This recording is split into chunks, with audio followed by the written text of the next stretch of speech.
candidate also. Yes, no, we're aware. Actually went with yes, They would like a word. That's very.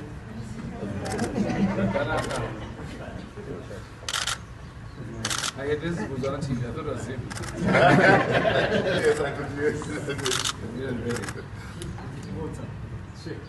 President, your message, your tribute message to the Zimbabwe nationals and the assembly.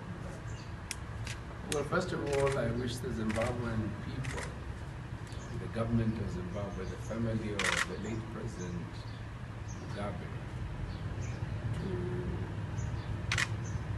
comfort themselves in the full knowledge that we mourn with them. We mourn with them for the loss they had to bear with.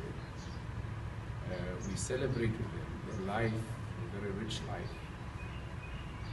Difficult as it was, for most of his part of it really, he was fighting for liberation.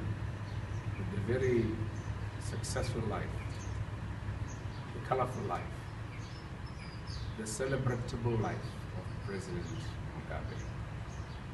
We will remember him very fondly in Botswana for his many visits, his friendship,